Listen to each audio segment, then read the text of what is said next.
Title: The Empty Chair. In the bustling city of Edinburgh, nestled between cobblestone streets and old stone buildings, there was a little cafe called the Corner Seat. It wasn't grand or fancy, but it was cosy, with warm lighting and the smell of freshly brewed coffee always in the air. In the far corner of the cafe, by the large window overlooking the street, sat an empty chair. It had been empty for years, but it wasn't just any chair.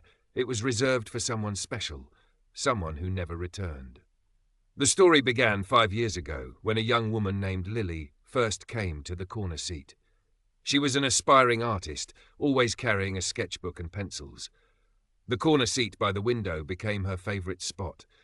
She would spend hours there, sketching people passing by or capturing the fleeting moments of life around her.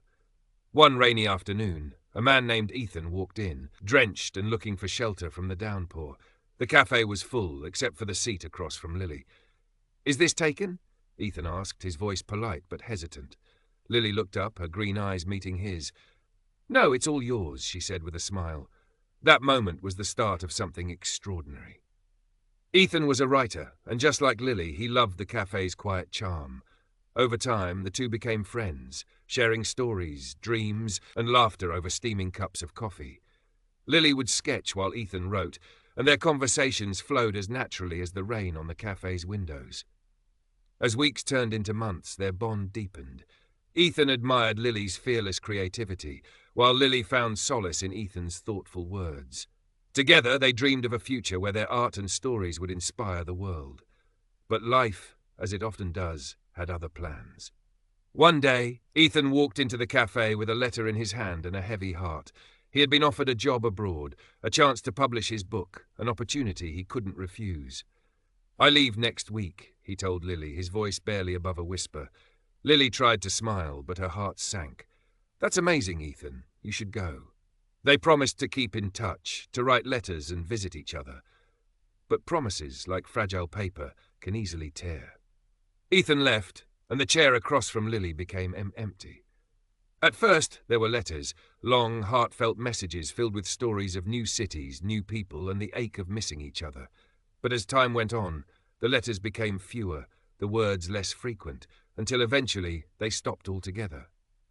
Lily still came to the cafe, still sat in her corner seat. She told herself it was just another place to sketch, just another spot to watch the world go by. But deep down, she hoped Ethan would walk through the door again, his usual smile lighting up the room. Years passed. Lily's art began to gain recognition, her sketches displayed in galleries and featured in magazines. Yet, no matter how much success she achieved, the empty chair across from her remained a silent reminder of something unfinished. One cold winter morning, the cafe owner approached Lily. "You've been coming here for so long," she said gently. "Why don't you try a different seat for a change?" Lily looked at the chair, then at the window. "I like it here," she replied softly. "It's where I feel most alive." The cafe owner smiled knowingly. "Then it's yours for as long as you need it." One day, as snow began to fall outside, the cafe door opened, and a familiar figure walked in. Ethan stood there, his hair slightly greyed, his face older but still warm and kind. He hesitated before walking over to Lily's table. "Is this seat taken?" he asked, just as he had years ago. Lily looked up, her breath catching. She didn't answer right away. Instead, she motioned for him to sit. Ethan smiled, pulling out the chair. "I've missed this place," he said, his voice soft. "And I've missed you." Lily didn't say anything. Instead, she opened her sketchbook and started to draw. It was her way of saying what words couldn't.